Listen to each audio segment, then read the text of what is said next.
ಓಂ ಶಾಂತಿ. ತಾರೀಕು 8/1/2026 ಪ್ರಾತಃ ಮುರುಳಿ. ಮಧುರ ಮಕ್ಕಳೇ, ಎಂದು ಮಿಥ್ಯ ಅಹಂಕಾರದಲ್ಲಿ ಬರಬೇಡಿ. ಈ ರಥಕ್ಕೂ ಬ್ರಹ್ಮರವರಿಗೂ ಪೂರ್ಣ ಗೌರವ ಕೊಡಿ. ಪ್ರಶ್ನೆ: ನೀವು ಮಕ್ಕಳಲ್ಲಿ ಪದಮಾಪದಂ ಭಾಗ್ಯಶಾಲಿಗಳು ಯಾರು ಮತ್ತು ದೌರ್ಭಾಗ್ಯಶಾಲಿಗಳು ಯಾರು? ಉತ್ತರ: ಯಾರ ನಡತೆ ದೇವತೆಗಳ ತರಹ ಇದೆಯೋ, ಯಾರು ಎಲ್ಲರಿಗೂ ಸುಖವನ್ನು ಕೊಡುವರೋ ಅವರು ಪದಮಾಪದಂ ಭಾಗ್ಯಶಾಲಿಗಳಾಗಿದ್ದಾರೆ, ಮತ್ತು ಯಾರು ಅನುತ್ತೀರ್ಣರಾಗುವರೋ ಅವರಿಗೆ ದೌರ್ಭಾಗ್ಯಶಾಲಿಗಳೆಂದು ಹೇಳುತ್ತಾರೆ. ಕೆಲವರು ಮಹಾನ್ ದೌರ್ಭಾಗ್ಯಶಾಲಿಗಳಾಗಿ ಬಿಡುತ್ತಾರೆ. ಅವರು ಎಲ್ಲರಿಗೆ ದುಃಖ ಕೊಡುತ್ತಿರುತ್ತಾರೆ. ಸುಖ ಕೊಡುವುದು ಅವರಿಗೆ ಗೊತ್ತೇ ಇಲ್ಲ. ತಂದೆಯು ತಿಳಿಸುತ್ತಾರೆ, ಮಕ್ಕಳೇ, ತಮ್ಮನ್ನು ಚೆನ್ನಾಗಿ ಸಂಪಾಲನೆ ಮಾಡಿಕೊಳ್ಳಿ, ಎಲ್ಲರಿಗೂ ಸುಖ ಕೊಡಿ, ಯೋಗ್ಯರಾಗಿ. ಓಂ ಶಾಂತಿ. ಆತ್ಮಿಕ ತಂದೆಯು ಆತ್ಮಿಕ ಮಕ್ಕಳಿಗೆ ತಿಳಿಸುತ್ತಾರೆ, ನೀವು ಈ ಪಾಠಶಾಲೆಯಲ್ಲಿ ಕುಳಿತು ಶ್ರೇಷ್ಠ ಪದವಿಯನ್ನು ಪಡೆಯುತ್ತೀರಿ. ಅಂತರ್ಯದಲ್ಲಿ ತಿಳಿದುಕೊಳ್ಳಿರಿ, ನಾವು ಬಹಳ ಶ್ರೇಷ್ಠಾತಿ ಶ್ರೇಷ್ಠ ಸ್ವರ್ಗದ ಪದವಿಯನ್ನು ಪಡೆಯುತ್ತೇವೆ. ಇಂತಹ ಮಕ್ಕಳಿಗಂತೂ ಬಹಳ ಖುಷಿ ಇರಬೇಕು. ಒಂದು ವೇಳೆ ಎಲ್ಲರಿಗೆ ನಿಶ್ಚಯವಿದ್ದರೆ ಎಲ್ಲರೂ ಒಂದೇ ರೀತಿ ಆಗಲು ಸಾಧ್ಯವಿಲ್ಲ. ಮೊದಲಿನಿಂದ ಕೊನೆಯ ನಂಬರಿನವರೆಗೆ ಇದ್ದೇ ಇರುತ್ತಾರೆ. ಪತ್ರಿಕೆಗಳಲ್ಲಿಯೂ ಮೊದಲಿನಿಂದ ಕೊನೆಯ ನಂಬರಿನವರೆಗೆ ಸಂಖ್ಯೆಗಳಿರುತ್ತವೆ. ಕೆಲವರು ಅನುತ್ತೀರ್ಣರಾಗುತ್ತಾರೆ, ಕೆಲವರು ಉತ್ತೀರ್ಣರಾಗುತ್ತಾರೆ. ಅಂದಾಗ ಪ್ರತಿಯೊಬ್ಬರೂ ತಮ್ಮ ಹೃದಯದೊಂದಿಗೆ ಕೇಳಿಕೊಳ್ಳಿ, ತಂದೆಯು ನಮ್ಮನ್ನು ಇಷ್ಟು ಶ್ರೇಷ್ಠರನ್ನಾಗಿ ಮಾಡುತ್ತಾರೆ ಅಂದಾಗ ನಾನು ಎಲ್ಲಿಯವರೆಗೆ ಯೋಗ್ಯನಾಗಿದ್ದೇನೆ? ಅನ್ಯರಿಗಿಂತ ಚೆನ್ನಾಗಿದ್ದೇನೆಯೇ ಅಥವಾ ಕಡಿಮೆ ಇದ್ದೇನೆಯೇ? ಇದು ವಿದ್ಯೆ ಅಲ್ಲವೇ? ಇದೂ ಸಹ ಕಾಣುತ್ತದೆ. ಯಾರು ಯಾವುದೇ ಸಬ್ಜೆಕ್ಟಿನಲ್ಲಿ ನಿರ್ಬಲರಾಗಿದ್ದರೆ ಅವರು ಕೆಳಗೆ ಹೊರಟು ಹೋಗುತ್ತಾರೆ. ಬಲೆ ಮಾನಿಟರ್ ಆಗಿರಬಹುದು, ಆದರೆ ಯಾವುದೇ ಸಬ್ಜೆಕ್ಟ್ನಲ್ಲಿ ಕಡಿಮೆ ಇದ್ದರೆ ಅವರು ಕೆಳಗಿಳಿಯುವರು. ಕೆಲವರೇ ವಿರಳ ಸ್ಕಾಲರ್ಶಿಪ್ ಪಡೆದುಕೊಳ್ಳುತ್ತಾರೆ. ಇದೂ ಸಹ ಶಾಲೆಯಾಗಿದ್ದೆ. ನೀವು ತಿಳಿದುಕೊಂಡಿದ್ದೀರಿ, ನಾವೆಲ್ಲರೂ ಓದುತ್ತಿದ್ದೇವೆ. ಇದರಲ್ಲಿ ಮೊಟ್ಟ ಮೊದಲನೆಯ ಮಾತು ಪವಿತ್ರತೆಯದಾಗಿದೆ. ಪವಿತ್ರರಾಗುವುದಕ್ಕಾಗಿಯೇ ತಂದೆಯನ್ನು ಕರೆದಿಲ್ಲವೇ? ಒಂದು ವೇಳೆ ವಿಕಾರಿ ದೃಷ್ಟಿಯು ಕೆಲಸ ಮಾಡುತ್ತಿದ್ದರೆ ನಿಮಗೂ ಇದು ಪಶ್ಚಾತ್ತಾಪವಾಗುತ್ತದೆ. ಬಾಬಾ, ನಾವು ಈ ಸಬ್ಜೆಕ್ಟ್ನಲ್ಲಿ ನಿರ್ಬಲರಾಗಿದ್ದೇವೆ ಎಂದು ತಂದೆಗೆ ಬರೆಯುತ್ತಾರೆ. ನಾನು ಇಂತಹ ಸಬ್ಜೆಕ್ಟ್ನಲ್ಲಿ ಬಹಳ ನಿರ್ಬಲನಾಗಿದ್ದೇನೆ ಎಂದು ವಿದ್ಯಾರ್ಥಿಯ ಬುದ್ಧಿಯಲ್ಲಿರುತ್ತದೆ. ನಾನು ಅನುತ್ತೀರ್ಣನಾಗುತ್ತೇನೆಂದು ಕೆಲವರಿಗೆ ತಾನಾಗಿಯೇ ಅರ್ಥವಾಗುತ್ತದೆ. ಇದರಲ್ಲಿ ಮೊದಲನೆಯ ಸಬ್ಜೆಕ್ಟ್ ಪವಿತ್ರತೆಯಾಗಿದೆ. ಬಾಬಾ, ನಾವು ಸೋತು ಹೋದೆವು ಎಂದು ಅನೇಕರು ಹೇಳುತ್ತಾರೆ. ಅಂದಾಗ ಅಂತಹವರಿಗೆ ಏನು ಹೇಳುವುದು? ನಾನಿನ್ನು ಏರಲು ಸಾಧ್ಯವಿಲ್ಲವೆಂದು ಅವರಿಗೆ ಸಂಕಲ್ಪ ಬರುತ್ತದೆಯಲ್ಲವೇ? ನೀವು ಪವಿತ್ರ ಪ್ರಪಂಚವನ್ನು ಸ್ಥಾಪನೆ ಮಾಡುತ್ತೀರಿ. ನಿಮ್ಮ ಗುರಿ ಧ್ಯೇಯವೇ ಇದಾಗಿದೆ. ತಂದೆಯು ತಿಳಿಸುತ್ತಾರೆ, ಮಕ್ಕಳೇ, ನನ್ನೊಬ್ಬನನ್ನೇ ನೆನಪು ಮಾಡಿ ಮತ್ತು ಪವಿತ್ರರಾಗಿ, ಆಗ ಈ ಲಕ್ಷ್ಮೀನಾರಾಯಣರ ಮನೆತನದಲ್ಲಿ ಹೋಗುವಿರಿ. ಇವರು ಇಷ್ಟು ಶ್ರೇಷ್ಠ ಪದವಿಯನ್ನು ಪಡೆಯುವರೇ ಅಥವಾ ಇಲ್ಲವೇ ಎಂಬುದನ್ನು ಶಿಕ್ಷಕರು ತಿಳಿದುಕೊಂಡಿರುತ್ತಾರೆ. ಇವರಂತೂ ಪರಮ ಶಿಕ್ಷಕನಾಗಿದ್ದಾರೆ. ಈ ದಾದರವರು ಸಹ ಶಾಲೆಯಲ್ಲಿ ಓದಿದ್ದಾರಲ್ಲವೇ? ಕೆಲವರು ಹುಡುಗರು ಇಂತಹ ಕೆಟ್ಟ ಕೆಲಸವನ್ನು ಮಾಡುತ್ತಾರೆ. ಕೊನೆಗೂ ಶಿಕ್ಷಕರು ಶಿಕ್ಷೆಯನ್ನು ಕೊಡಲೇಬೇಕಾಗುತ್ತದೆ. ಮೊದಲು ಬಹಳ ಜೋರಾಗಿ ಶಿಕ್ಷೆಯನ್ನು ವಿಧಿಸುತ್ತಿದ್ದರು. ಈಗ ಶಿಕ್ಷೆಯನ್ನು ಕಡಿಮೆ ಮಾಡಿರುವ ಕಾರಣ ವಿದ್ಯಾರ್ಥಿಗಳು ಇನ್ನೂ ಹೆಚ್ಚು ಕೆಟ್ಟು ಹೋಗುತ್ತಾರೆ. ಇತ್ತೀಚೆಗೆ ವಿದ್ಯಾರ್ಥಿಗಳು ಎಷ್ಟೊಂದು ಹೆಚ್ಚು ಕಡಿಮೆಗಳನ್ನು ಮಾಡುತ್ತಾರೆ. ವಿದ್ಯಾರ್ಥಿಗಳಿಗೆ ಬಿಸಿ ರಕ್ತವೆಂದು ಹೇಳುತ್ತಾರಲ್ಲವೇ? ನೋಡಿ ಏನೇನು ಮಾಡುತ್ತಾರೆ. ಬೆಂಕಿಯನ್ನಿಡುತ್ತಾರೆ, ತಮ್ಮ ಯೌವನವನ್ನು ತೋರಿಸಿಕೊಳ್ಳುತ್ತಾರೆ. ಇದು ಆಸುರಿ ಪ್ರಪಂಚವಾಗಿದೆ. ಯುವಕರೇ ಬಹಳ ಕೆಟ್ಟಿರುತ್ತಾರೆ. ಅವರ ದೃಷ್ಟಿಯೇ ವಿಕಾರಿಯದಾಗಿರುತ್ತದೆ. ನೋಡಲು ಬಹಳ ಚೆನ್ನಾಗಿ ಕಾಣುತ್ತಾರೆ. ಹೇಗೆ ಈಶ್ವರನ ಅಂತ್ಯವನ್ನು ಪಡೆಯಲು ಸಾಧ್ಯವಿಲ್ಲವೆಂದು ಹೇಳುತ್ತಾರಲ್ಲವೇ? ಹಾಗೆಯೇ ಇವರು ಯಾವ ಪ್ರಕಾರದ ಮನುಷ್ಯರೆಂಬುದನ್ನು ತಿಳಿಯುವುದು ಸಹ ಕಷ್ಟವಾಗುತ್ತದೆ. ಜ್ಞಾನದ ಬುದ್ಧಿಯಿಂದ ಇವರು ಹೇಗೆ ಓದುತ್ತಾರೆ, ಇವರ ನಡವಳಿಕೆ ಹೇಗಿದೆ ಎಂಬುದು ಅರ್ಥವಾಗುತ್ತದೆ. ಕೆಲವರಂತೂ ಹೇಗೆ ಬಾಯಿಂದ ಹೂಗಳು ಸುರಿದಂತೆ ಮಾತನಾಡುತ್ತಾರೆ, ಕೆಲವರಂತೂ ಕಲ್ಲೆಸೆದಂತೆ ಮಾತನಾಡುತ್ತಾರೆ. ನೋಡಲು ಬಹಳ ಚೆನ್ನಾಗಿ ಕಾಣುತ್ತಾರೆ. ಒಳ್ಳೊಳ್ಳೆಯ ಜ್ಞಾನದ ಬಿಂದುಗಳನ್ನು ಬರೆದುಕೊಳ್ಳುತ್ತಾರೆ. ಆದರೆ ಕಲ್ಲು ಬುದ್ಧಿಯವರಾಗಿದ್ದಾರೆ. ಹೊರಗಿನ ಆಡಂಬರವಿದೆ, ಮಾಯೆಯು ಬಹಳ ಪ್ರಬಲವಾಗಿದೆ. ಆದ್ದರಿಂದ ಗಾಯನವಿದೆ. ಆಶ್ಚರ್ಯವೆನಿಸುವಂತೆ ಕೇಳುತ್ತಾರೆ. ತಮ್ಮನ್ನು ಶಿವತಂದೆಯ ಸಂತಾನನೆಂದು ಕರೆಸಿಕೊಳ್ಳುತ್ತಾರೆ. ಅನ್ಯರಿಗೂ ತಿಳಿಸುತ್ತಾರೆ. ಮತ್ತೆ ಓಡಿ ಹೋಗಿ ವಿರೋಧಿಗಳಾಗುತ್ತಾರೆ. ಬುದ್ಧಿವಂತರು ವಿರೋಧಿಗಳಾಗುವುದಿಲ್ಲ ಎಂದಲ್ಲ, ಒಳ್ಳೊಳ್ಳೆಯ ಬುದ್ಧಿವಂತರೂ ಸಹ ವಿರೋಧಿಗಳಾಗಿ ಬಿಡುತ್ತಾರೆ. ಆ ಸೇನೆಯಲ್ಲಿಯೂ ಇದೇ ರೀತಿ ಆಗುತ್ತದೆ. ವಿಮಾನ ಸಹಿತವಾಗಿಯೇ ಇನ್ನೊಂದು ದೇಶಕ್ಕೆ ಹೊರಟು ಹೋಗುತ್ತಾರೆ. ಇಲ್ಲಿಯೂ ಅದೇ ರೀತಿ ಆಗುತ್ತದೆ. ಸ್ಥಾಪನೆಯಲ್ಲಿ ಬಹಳ ಪರಿಶ್ರಮವಾಗುತ್ತದೆ. ಮಕ್ಕಳಿಗೂ ವಿದ್ಯಾಭ್ಯಾಸದಲ್ಲಿ ಪರಿಶ್ರಮ, ಶಿಕ್ಷಕರಿಗೂ ಓದಿಸುವುದರಲ್ಲಿ ಪರಿಶ್ರಮವಾಗುತ್ತದೆ. ಇವರು ಎಲ್ಲರಿಗೆ ತೊಂದರೆ ಕೊಡುತ್ತಾರೆ. ಓದುವುದಿಲ್ಲ ಎಂಬುದನ್ನು ನೋಡಿದಾಗ ಶಾಲೆಗಳಲ್ಲಿ ಕಾವಲಿಡುತ್ತಾರೆ. ಇವರಂತೂ ತಂದೆಯಾಗಿದ್ದಾರೆ. ತಂದೆಯು ಏನು ಹೇಳುವುದಿಲ್ಲ. ತಂದೆಯ ಬಳಿ ಈ ಕಾನೂನು ಇಲ್ಲ. ಇಲ್ಲಂತೂ ಬಹಳ ಶಾಂತವಾಗಿರಬೇಕಾಗುತ್ತದೆ. ತಂದೆಯು ಸುಖದಾತ, ಪ್ರೀತಿಯ ಸಾಗರನಾಗಿದ್ದಾರೆ ಅಂದ ಮೇಲೆ ಮಕ್ಕಳ ನಡತೆಯೂ ಸಹ ದೇವತೆಗಳ ರೀತಿ ಇರಬೇಕಲ್ಲವೇ? ನೀವು ಮಕ್ಕಳಿಗೆ ತಂದೆಯು ಸದಾ ಹೇಳುತ್ತಾರೆ, ನೀವು ಪದಮಾಪದಂ ಭಾಗ್ಯಶಾಲಿಗಳಾಗಿದ್ದೀರಿ. ಆದರೆ ಕೆಲವರು ಪದಮಾಪದಂ ದೌರ್ಭಾಗ್ಯಶಾಲಿಗಳು ಆಗುತ್ತಾರೆ. ಯಾರು ಅನುತ್ತೀರ್ಣರಾಗುವರೋ ಅವರಿಗೆ ದೌರ್ಭಾಗ್ಯಶಾಲಿಗಳೆಂದೇ ಹೇಳಲಾಗುತ್ತದೆಯಲ್ಲವೇ? ತಂದೆಗೆ ಗೊತ್ತಿದೆ, ಕೊನೆಯವರೆಗೂ ಇದೆಲ್ಲವೂ ಆಗುತ್ತಲೇ ಇರುತ್ತದೆ. ಯಾರಾದರೂ ಮಹಾನ್ ದೌರ್ಭಾಗ್ಯಶಾಲಿಗಳು ಆಗಿಯೇ ಆಗುತ್ತಾರೆ. ಅವರ ನಡತೆಯಂತೂ ಅವರು ನಿಲ್ಲುವುದಿಲ್ಲವೆಂದು ಅರ್ಥವಾಗುತ್ತದೆ. ಇವರು ಇಷ್ಟು ಶ್ರೇಷ್ಠರಾಗಲು ಯೋಗ್ಯರಲ್ಲ. ಎಲ್ಲರಿಗೂ ದುಃಖ ಕೊಡುತ್ತಿರುತ್ತಾರೆ. ಸುಖ ಕೊಡುವುದನ್ನು ತಿಳಿದುಕೊಂಡೇ ಇಲ್ಲ ಅಂದ ಮೇಲೆ ಅವರ ಗತಿ ಏನಾಗುವುದು? ತಂದೆಯು ಸದಾ ಹೇಳುತ್ತಾರೆ, ಮಕ್ಕಳೇ ತಮ್ಮನ್ನು ಚೆನ್ನಾಗಿ ಸಂಪಾಲನೆ ಮಾಡಿಕೊಳ್ಳಿ. ಇದು ಸಹ ಡ್ರಾಮಾನುಸಾರ ಆಗಬೇಕಾಗಿದೆ. ಇನ್ನು ಕಬ್ಬಿಣಕ್ಕಿಂತಲೂ ಕನಿಷ್ಠರಾಗಿ ಬಿಡುತ್ತಾರೆ. ಅದರಲ್ಲಿಯೂ ಒಳ್ಳೊಳ್ಳೆಯವರು ಸಹ ಪತ್ರಗಳನ್ನು ಬರೆಯುವುದಿಲ್ಲ. ಪಾಪ, ಅಂತಹವರ ಗತಿ ಏನಾಗುವುದು? ತಂದೆಯು ತಿಳಿಸುತ್ತಾರೆ, ನಾನು ಸರ್ವರ ಕಲ್ಯಾಣ ಮಾಡಲು ಬಂದಿದ್ದೇನೆ. ಇಂದು ಸರ್ವರ ಸದ್ಗತಿ ಮಾಡುತ್ತೇನೆ, ನಾಳೆ ಮತ್ತೆ ದುರ್ಗತಿಯಾಗಿ ಬಿಡುತ್ತದೆ. ನೀವು ಹೇಳುತ್ತೀರಿ, ನಾವು ನೆನ್ನೆಯ ದಿನ ವಿಶ್ವದ ಮಾಲೀಕರಾಗಿದ್ದೆವು, ಇಂದು ಗುಲಾಮರಾಗಿ ಬಿಟ್ಟಿದ್ದೇವೆ. ಈಗ ಇಡೀ ವೃಕ್ಷದ ಜ್ಞಾನವು ನಿಮ್ಮ ಬುದ್ಧಿಯಲ್ಲಿದೆ. ಇದು ಅದ್ಭುತವಾದ ವೃಕ್ಷವಾಗಿದೆ. ಮನುಷ್ಯರಿಗೆ ಇದು ಸಹ ತಿಳಿದಿಲ್ಲ. ನೀವು ತಿಳಿದುಕೊಂಡಿದ್ದೀರಿ. ಕಲ್ಪವೆಂದರೆ ಪೂರ್ಣ 5,000 ವರ್ಷಗಳ ನಿಖರವಾದ ವೃಕ್ಷವಾಗಿದೆ. ಒಂದು ಕ್ಷಣವೂ ಸಹ ವ್ಯತ್ಯಾಸವಾಗಲು ಸಾಧ್ಯವಿಲ್ಲ. ಈ ಬೇಹದ್ದಿನ ವೃಕ್ಷದ ಜ್ಞಾನವು ನೀವು ಮಕ್ಕಳಿಗೆ ಈಗ ಸಿಗುತ್ತದೆ. ಜ್ಞಾನವನ್ನು ಕೊಡುವವರು ವೃಕ್ಷಪತಿಯಾಗಿದ್ದಾರೆ. ಬೀಜವು ಎಷ್ಟು ಚಿಕ್ಕದಾಗಿರುತ್ತದೆ, ಅದರಿಂದ ಫಲವು ನೋಡಿ ಎಷ್ಟು ದೊಡ್ಡದಾಗಿ ಬರುತ್ತದೆ. ಇದು ಬಹಳ ವಿಚಿತ್ರವಾದ ವೃಕ್ಷವಾಗಿದೆ. ಇದರ ಬೀಜವು ಬಹಳ ಚಿಕ್ಕದಾಗಿದೆ. ಅಂದರೆ ಆತ್ಮವು ಎಷ್ಟು ಚಿಕ್ಕದಾಗಿದೆ. ತಂದೆಯೂ ಸಹ ಬಹಳ ಸೂಕ್ಷ್ಮವಾಗಿದ್ದಾರೆ. ಈ ಕಣ್ಣುಗಳಿಂದ ನೋಡಲು ಸಾಧ್ಯವಿಲ್ಲ. ಬಲೆ ವಿವೇಕಾನಂದರ ಉದಾಹರಣೆಯನ್ನು ತಿಳಿಸುತ್ತಾರೆ. ಗುರುಗಳಿಂದ ಒಂದು ಜ್ಯೋತಿಯು ಹೊರಟು ಬಂದು ನನ್ನಲ್ಲಿ ಸಮಾವೇಶವಾಯಿತೆಂದು ಅವರು ಹೇಳಿದರು. ಆದರೆ ಈ ರೀತಿಯಾಗಿ ಜ್ಯೋತಿಯು ಸಮಾವೇಶವಾಗಲು ಸಾಧ್ಯವಿಲ್ಲ. ಏನು ಹೊರಬಂದಿತು ಎಂಬುದನ್ನು ತಿಳಿದುಕೊಂಡಿಲ್ಲ. ಹೀಗೆ ಬಹಳಷ್ಟು ಸಾಕ್ಷಾತ್ಕಾರಗಳಾಗುತ್ತವೆ. ಆದರೆ ಅವರು ನಂಬಿಬಿಡುತ್ತಾರೆ ಮತ್ತು ಮಹಿಮೆಯನ್ನು ಮಾಡುತ್ತಾರೆ. ಆದರೆ ಭಗವಾನು ವಾಚ, ಯಾವುದೇ ಮನುಷ್ಯರಿಗೆ ಮಹಿಮೆ ಇಲ್ಲ, ಕೇವಲ ದೇವತೆಗಳಿಗೆ ಮಹಿಮೆ ಇದೆ. ಮತ್ತು ಯಾರು ಈ ರೀತಿ ದೇವತೆಗಳನ್ನಾಗಿ ಮಾಡುವವರಿದ್ದಾರೆಯೋ ಅವರ ಮಹಿಮೆ ಇದೆ. ತಂದೆಯು ಬಹಳ ಚೆನ್ನಾಗಿ ಕಾರ್ಡುಗಳನ್ನು ಮಾಡಿಸಿದ್ದರು. ಜಯಂತಿಯನ್ನು ಆಚರಿಸುವುದಾದರೆ ಒಬ್ಬ ಶಿವ ತಂದೆಯದನ್ನು ಆಚರಿಸಿ. ಈ ಲಕ್ಷ್ಮೀನಾರಾಯಣರನ್ನು ಸಹ ಈ ರೀತಿ ಮಾಡುವವರು ತಂದೆಯಲ್ಲವೇ? ಅವರಿಗೊಬ್ಬರಿಗೆ ಮಹಿಮೆ ಇದೆ, ಅವರನ್ನು ನೆನಪು ಮಾಡು.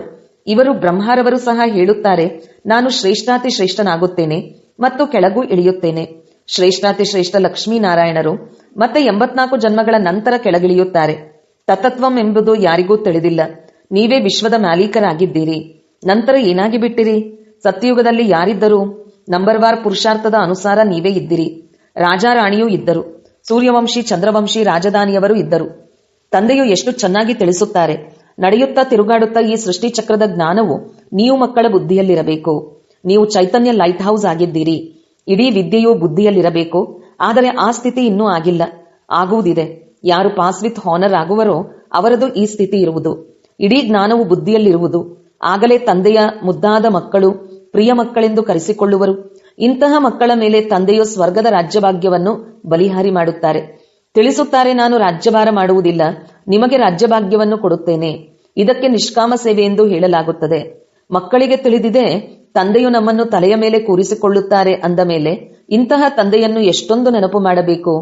ಇದು ಸಹ ಡ್ರಾಮಾದಲ್ಲಿ ಮಾಡಲ್ಪಟ್ಟಿದೆ. ತಂದೆಯು ಸಂಗಮ ಯುಗದಲ್ಲಿ ಬಂದು ಎಲ್ಲರಿಗೂ ಸದ್ಗತಿಯನ್ನು ಕೊಡುತ್ತಾರೆ. ನಂಬರ್ವಾರ್ ಪುರುಷಾರ್ಥದ ಅನುಸಾರ. ನಂಬರ್ 1 ಅತಿ ಪವಿತ್ರರೇ ಕೊನೆಯಲ್ಲಿ ಅತಿ ಅಪವಿತ್ರರಾಗುವರು. ನೆನಪು, ಪ್ರೀತಿಯಂತೂ ತಂದೆಯು ಎಲ್ಲರಿಗೂ ಕೊಡುತ್ತಾರೆ. ತಂದೆಯು ಎಷ್ಟು ಚೆನ್ನಾಗಿ ತಿಳಿಸಿಕೊಡುತ್ತಾರೆ. ಎಂದು ಮಿಥ್ಯ ಅಹಂಕಾರವು ಬರಬಾರದು. ತಂದೆಯು ತಿಳಿಸುತ್ತಾರೆ, ಮಕ್ಕಳೇ ಎಚ್ಚರಿಕೆಯಿಂದ ಇರಿ. ಈ ರಥಕ್ಕೂ ಗೌರವ ಕೊಡಬೇಕು. ಇವರ ಮೂಲಕವೇ ನಾನು ತಿಳಿಸುತ್ತೇನೆ ಅಲ್ಲವೇ? ಮೊದಲು ಇವರು ಎಂದೂ ನಿಂದನೆಗೊಳಗಾಗಿರಲಿಲ್ಲ. ಎಲ್ಲರೂ ಪ್ರೀತಿ ಮಾಡುತ್ತಿದ್ದರು. ಈಗಂತೂ ನೋಡಿ ಎಷ್ಟೊಂದು ನಿಂದನೆಯನ್ನು ಅನುಭವಿಸುತ್ತಾರೆ. ಕೆಲವರು ವಿರೋಧಿಗಳಾಗಿ ಹೊರಟು ಹೋದರು ಅಂದ ಮೇಲೆ ಅವರ ಗತಿ ಏನಾಗುವುದು? ಅನುತ್ತೀರ್ಣರಾಗುತ್ತಾರಲ್ಲವೇ? ತಂದೆಯು ತಿಳಿಸುತ್ತಾರೆ, ಮಾಯೆಯು ಈ ರೀತಿ ಇದೆ. ಆದ್ದರಿಂದ ಬಹಳ ಎಚ್ಚರಿಕೆ ವಹಿಸಿ. ಮಾಯೆಯು ಯಾರನ್ನೂ ಬಿಡುವುದಿಲ್ಲ. ಎಲ್ಲಾ ಪ್ರಕಾರದ ಬೆಂಕಿಯನ್ನಿಡುತ್ತದೆ. ನನ್ನ ಮಕ್ಕಳೆಲ್ಲರೂ ಕಾಮಚಿತೆಯನ್ನೇರಿ ಕಪ್ಪು ಕಲ್ಲಿದ್ದಿಲಿನಂತೆ ಆಗಿಬಿಟ್ಟಿದ್ದಾರೆ. ಎಲ್ಲರೂ ಒಂದೇ ರೀತಿ ಇರುವುದಿಲ್ಲ, ಅಥವಾ ಎಲ್ಲರ ಪಾತ್ರವೂ ಒಂದೇ ರೀತಿ ಇಲ್ಲ. ಇದರ ಹೆಸರೇ ಆಗಿದೆ ವೇಶ್ಯಾಲಯ. ಎಷ್ಟೊಂದು ಬಾರಿ ಕಾಮಚಿತೆಯನ್ನೇರುತ್ತೀರಿ. ರಾವಣನು ಎಷ್ಟು ಪ್ರಬಲವಾಗಿದ್ದಾನೆ, ಬುದ್ಧಿಯನ್ನೇ ಪತೀತ ಮಾಡಿ ಬಿಟ್ಟಿದ್ದಾನೆ. ಇಲ್ಲಿ ಬಂದು ತಂದೆಯಿಂದ ಶಿಕ್ಷಣವನ್ನು ಪಡೆಯುವವರು ಸಹ ಈ ರೀತಿ ಆಗಿಬಿಡುತ್ತಾರೆ. ತಂದೆಯ ನೆನಪಿನ ವಿನಃ ಕುದೃಷ್ಟಿ ಎಂದು ಬದಲಾಗುವುದಿಲ್ಲ. ಆದ್ದರಿಂದ ಸೂರದಾಸರ ಕಥೆಯಿದೆ. ಬಲೆ ಇದು ಕಟ್ಟಿರುವ ಮಾತಾಗಿದೆ. ದೃಷ್ಟಾಂತವನ್ನು ಕೊಡುತ್ತಾರೆ. ಈಗ ನೀವು ಮಕ್ಕಳಿಗೆ ಜ್ಞಾನದ 3ನೆಯ ನೇತ್ರವು ಸಿಕ್ಕಿದೆ. ಅಜ್ಞಾನವೆಂದರೆ ಅಂಧಕಾರವಾಗಿದೆ. ನೀನಂತೂ ಅಜ್ಞಾನಿಯಾಗಿದ್ದೀಯಾ ಎಂದು ಹೇಳುತ್ತಾರಲ್ಲವೇ? ಜ್ಞಾನವು ಗುಪ್ತವಾಗಿದೆ. ಇದರಲ್ಲಿ ಏನನ್ನೂ ಮಾತನಾಡುವ ಅವಶ್ಯಕತೆ ಇಲ್ಲ. 1 ಸೆಕೆಂಡಿನಲ್ಲಿ ಇಡೀ ಜ್ಞಾನವು ಬಂದು ಬಿಡುತ್ತದೆ. ಎಲ್ಲದಕ್ಕಿಂತ ಸಹಜ ಜ್ಞಾನವಾಗಿದೆ. ಆದರೂ ಸಹ ಮಾಯೆಯು ಅಂತ್ಯದವರೆಗೆ ಪರೀಕ್ಷೆ ತೆಗೆದುಕೊಳ್ಳುತ್ತಿರುತ್ತದೆ. ಈ ಸಮಯದಲ್ಲಂತೂ ಬಿರುಗಾಳಿಯ ಮಧ್ಯದಲ್ಲಿದ್ದೀರಿ. ಪಕ್ಕ ಆಗಿಬಿಟ್ಟರೆ ಮತ್ತೆ ಇಷ್ಟೊಂದು ಬಿರುಗಾಳಿಗಳು ಬರುವುದಿಲ್ಲ, ಬೀಳುವುದಿಲ್ಲ. ಮತ್ತೆ ನೋಡಿ ನಿಮ್ಮ ವೃಕ್ಷವು ಎಷ್ಟು ವೃದ್ಧಿಯಾಗುತ್ತದೆ. ಪ್ರಸಿದ್ಧವಾಗಲೇಬೇಕಾಗಿದೆ. ಸ್ವಲ್ಪ ವಿನಾಶವಾಗಲಿ, ಆಗ ಎಲ್ಲರೂ ಎಚ್ಚೆತ್ತುಕೊಳ್ಳುತ್ತಾರೆ. ಮತ್ತೆ ತಂದೆಯ ನೆನಪಿನಲ್ಲಿ ಒಮ್ಮೆಲೆ ಹಿಡಿದುಕೊಂಡು ಬಿಡುತ್ತಾರೆ. ಇನ್ನು ಸ್ವಲ್ಪವೇ ಸಮಯವಿದೆ ಎಂಬುದು ಅರ್ಥವಾಗುತ್ತದೆ. ತಂದೆಯಂತೂ ಬಹಳ ಚೆನ್ನಾಗಿ ತಿಳಿಸುತ್ತಾರೆ, ಮಕ್ಕಳೇ ಪರಸ್ಪರ ಬಹಳ ಪ್ರೀತಿಯಿಂದ ನಡೆಯಿರಿ, ಕಣ್ಣು ಬಿಡಬೇಡಿ, ಅರ್ಥಾತ್ ರೋಷದಿಂದ ನೋಡಬೇಡಿ. ಕ್ರೋಧದ ಭೂತವು ಬರುತ್ತಿದ್ದಂತೆಯೇ ಚೆಹರೆಯು ಬದಲಾಗಿ ಬಿಡುತ್ತದೆ.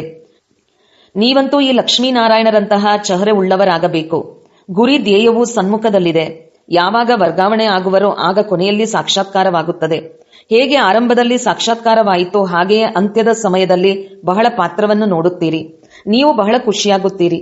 ಬೆಕ್ಕಿಗೆ ಚಲ್ಲಾಟ, ಇಲಿಗೆ ಪ್ರಾಣ ಸಂಕಟ, ಅಂತಿಮದಲ್ಲಿ ಬಹಳ ದೃಶ್ಯಗಳನ್ನು ನೋಡಬೇಕು. ಆಗ ನಾವು ಇದನ್ನು ಮಾಡಿಬಿಟ್ಟೆವು ಎಂದು ಬಹಳ ಪಶ್ಚಾತ್ತಾಪ ಪಡುತ್ತಾರೆ. ಮತ್ತೆ ಅದಕ್ಕೆ ಬಹಳ ಕಠಿಣ ಶಿಕ್ಷೆಯೂ ಸಿಗುತ್ತದೆ. ತಂದೆಯು ಬಂದು ಓದಿಸುತ್ತಾರೆ, ಅವರ ಪ್ರತಿ ಗೌರವವನ್ನಿಡುವುದಿಲ್ಲವೆಂದರೆ ಶಿಕ್ಷೆಯೂ ಸಿಗುವುದು. ಯಾರು ವಿಕಾರದಲ್ಲಿ ಹೋಗುವರೋ ಅಥವಾ ಶಿವ ತಂದೆಗೆ ನಿಂದನೆ ಮಾಡಿಸಲು ನಿಮಿತ್ತರಾಗುವರೋ ಅವರಿಗೆ ಎಲ್ಲರಿಗಿಂತ ಕಠಿಣ ಶಿಕ್ಷೆಯೂ ಸಿಗುವುದು. ಮಾಯೆಯು ಶಕ್ತಿಶಾಲಿಯಾಗಿದೆ. ಸ್ಥಾಪನೆಯಲ್ಲಿ ಏನಾಗುತ್ತದೆ? ನೀವಂತೂ ಈಗ ದೇವತೆಗಳಾಗುತ್ತೀರಲ್ಲವೇ? ಸತ್ಯಯುಗದಲ್ಲಿ ಅಸುರರು ಇರುವುದಿಲ್ಲ. ಇದು ಸಂಗಮದ ಮಾತಾಗಿದೆ. ಇಲ್ಲಿ ವಿಕಾರಿ ಮನುಷ್ಯರು ಎಷ್ಟೊಂದು ದುಃಖ ಕೊಡುತ್ತಾರೆ. ಕನ್ಯೆಯರನ್ನು ವಿವಾಹ ಮಾಡಿಕೊಳ್ಳಿ ಎಂದು ಹೊಡೆಯುತ್ತಾರೆ. ಸ್ತ್ರೀಯನ್ನು ವಿಕಾರಕ್ಕಾಗಿ ಎಷ್ಟೊಂದು ಎದುರಿಸುತ್ತಾರೆ. ಸನ್ಯಾಸಿಗಳು ಸಹ ಇರಲು ಸಾಧ್ಯವಾಗಲಿಲ್ಲ ಅಂದ ಮೇಲೆ ಇವರ್ಯಾರು ಪವಿತ್ರರಾಗಿದ್ದು ತೋರಿಸುತ್ತಾರೆ ಎಂದು ಹೇಳುತ್ತಾರೆ. ಮುಂದೆ ಹೋದಂತೆ ಖಂಡಿತ ತಿಳಿದುಕೊಳ್ಳುವರು. ಪವಿತ್ರತೆ ಇಲ್ಲದೆ ದೇವತೆಗಳಾಗಲು ಸಾಧ್ಯವಿಲ್ಲ. ನೀವು ತಿಳಿಸುತ್ತೀರಿ, ನಮಗೆ ಇಷ್ಟೊಂದು ಪ್ರಾಪ್ತಿಯಾಗುತ್ತದೆ, ಆದ್ದರಿಂದ ಬಿಟ್ಟಿದ್ದೇವೆ. ಭಗವಾನುವಾಚ, ಕಾಮಜೀತರೇ ಜಗಜ್ಜೀತರು. ಇಂತಹ ಲಕ್ಷ್ಮೀನಾರಾಯಣರಾಗುತ್ತೀರೆಂದರೆ ಏಕೆ ಪವಿತ್ರವಾಗಬಾರದು? ಮಾಯೆಯು ಬಹಳ ಸತಾಯಿಸುತ್ತದೆ. ಉನ್ನತ ವಿದ್ಯೆಯಲ್ಲವೇ? ತಂದೆಯು ಬಂದು ಓದಿಸುತ್ತಾರೆ. ಇದನ್ನು ಮಕ್ಕಳು ಚೆನ್ನಾಗಿ ಸ್ಮರಣೆ ಮಾಡುವುದಿಲ್ಲ. ಆದ್ದರಿಂದ ಮತ್ತೆ ಮಾಯೆಯ ಪೆಟ್ಟು ಕೊಡುತ್ತದೆ. ಮಾಯೆಯು ಬಹಳ ಉಲ್ಲಂಘನೆ ಮಾಡಿಸುತ್ತದೆ. ಅಂತಹವರ ಗತಿ ಏನಾಗುವುದು? ಮಾಯೆಯು ಎಷ್ಟು ನಿರ್ಲಕ್ಷ್ಯವನ್ನಾಗಿ ಮಾಡಿಬಿಡುತ್ತದೆ.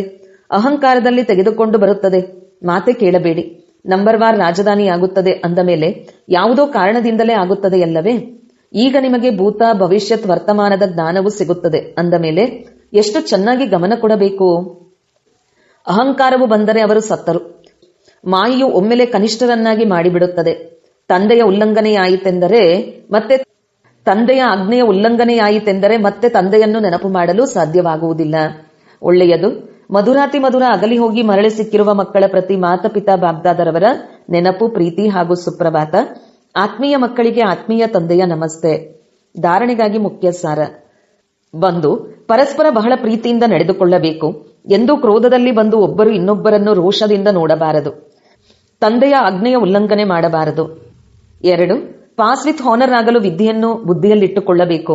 ಚೈತನ್ಯ ಲೈಟ್ ಹೌಸ್ ಆಗಬೇಕು. ಹಗಲು ರಾತ್ರಿ ಬುದ್ಧಿಯಲ್ಲಿ ಜ್ಞಾನವು ಸುತ್ತುತ್ತಿರಲಿ.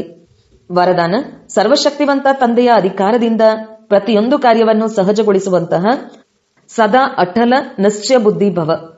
ನಾವು ಎಲ್ಲಾ ಕಾರ್ಯಗಳನ್ನು ಸರ್ವಶ್ರೇಷ್ಠ ಸರ್ವಶಕ್ತಿವಂತ ತಂದೆಯ ಅಧಿಕಾರದಿಂದ ಮಾಡುವವರಾಗಿದ್ದೇವೆ. ಇಷ್ಟು ಅಟಲ ನಿಶ್ಚಯವಿರಲಿ. ಅದನ್ನೆಂದಿಗೂ ಯಾರೂ ಮುರಿಯಲು ಸಾಧ್ಯವಾಗಬಾರದು. ಇದರಿಂದ ಎಷ್ಟೇ ದೊಡ್ಡ ಕಾರ್ಯವನ್ನು ಮಾಡುತ್ತಿದ್ದರೂ ಅತಿ ಸಹಜವೆಂಬಂತೆ ಅನುಭವ ಮಾಡುವಿರಿ. ಹೇಗೆ ವರ್ತಮಾನದಲ್ಲಿ ವಿಜ್ಞಾನಿಗಳು ಇಂತಹ ಯಂತ್ರವನ್ನು ತಯಾರು ಮಾಡಿಬಿಟ್ಟಿದ್ದಾರೆ. ಅದರಿಂದ ಯಾವುದೇ ಪ್ರಶ್ನೆಗೆ ಉತ್ತರವನ್ನು ಸಹಜವಾಗಿಯೇ ಸಿಕ್ಕಿಬಿಡುತ್ತದೆ. ಬುದ್ಧಿಯನ್ನು ಉಪಯೋಗಿಸುವುದರಿಂದ ಮುಕ್ತರಾಗಿ ಬಿಡುತ್ತಾರೆ. ಅದೇ ರೀತಿ ಸರ್ವಶಕ್ತಿವಂತನ ಅಧಿಕಾರವನ್ನು ತಮ್ಮ ಮುಂದೆ ಇಟ್ಟುಕೊಳ್ಳುತ್ತೀರೆಂದರೆ ಎಲ್ಲಾ ಪ್ರಶ್ನೆಗಳ ಉತ್ತರವು ಸಹಜವಾಗಿ ಸಿಕ್ಕಿಬಿಡುವುದು ಹಾಗೂ ಸಹಜ ಮಾರ್ಗದ ಅನುಭೂತಿಯಾಗುವುದು. ಸ್ಲೋಗನ್: ಏಕಾಗ್ರತೆಯ ಶಕ್ತಿಯು ಪರವಶ ಸ್ಥಿತಿಯನ್ನು ಪರಿವರ್ತನೆ ಮಾಡಿಬಿಡುತ್ತದೆ. ಅವ್ಯಕ್ತ ಸೂಚನೆ: ಈ ಅವ್ಯಕ್ತ ಮಾಸದಲ್ಲಿ ಬಂಧನ ಮುಕ್ತರಾಗಿ ಜೀವನ್ಮುಕ್ತ ಸ್ಥಿತಿಯ ಅನುಭವ ಮಾಡಿರಿ. ಬ್ರಾಹ್ಮಣ ಜೀವನದ ನಿಜವಾದ ರಸ ಜೀವನ್ಮುಕ್ತ ಸ್ಥಿತಿಯಲ್ಲಿದೆ. ನ್ಯಾರ ಭಿನ್ನರಾಗುವುದು ಅಂದರೆ ಮುಕ್ತ ಆಗುವುದು. ಸ್ವಭಾವ ಸಂಸ್ಕಾರಗಳ ಮೇಲೆಯೂ ಯಾವುದೇ ಸೆಳೆತ ಇಲ್ಲ. ಏನು ಮಾಡಲಿ, ಹೇಗೆ ಮಾಡಲಿ, ಮಾಡಬಾರದಿದ್ದೆಂದರೂ ಆಗಿಬಿಟ್ಟಿತು. ಇದು ಜೀವನದ ಬಂಧ ಆಗಿದೆ. ಇಚ್ಛೆ ಇರಲಿಲ್ಲ, ಆದರೆ ಚೆನ್ನಾಗಿ ಎನಿಸಿತು. ಶಿಕ್ಷಣ ನೀಡಬೇಕಿತ್ತು, ಆದರೆ ಕೋಪ ಬಂದು ಬಿಟ್ಟಿತು. ಇದು ಜೀವನ ಬಂಧನದ ಸ್ಥಿತಿಯಾಗಿದೆ. ಬ್ರಾಹ್ಮಣ ಅಂದರೆ ಬಂಧನ ಮುಕ್ತ, ಜೀವನ್ಮುಕ್ತ. ಬ್ರಾಹ್ಮಣ ಆತ್ಮ ಎಂದಿಗೂ ಇಂತಹ ಯಾವುದೇ ಬಂಧನದಲ್ಲಿ ಬಂಧಿಸಲ್ಪಡುವುದಿಲ್ಲ. ಓಂ ಶಾಂತಿ.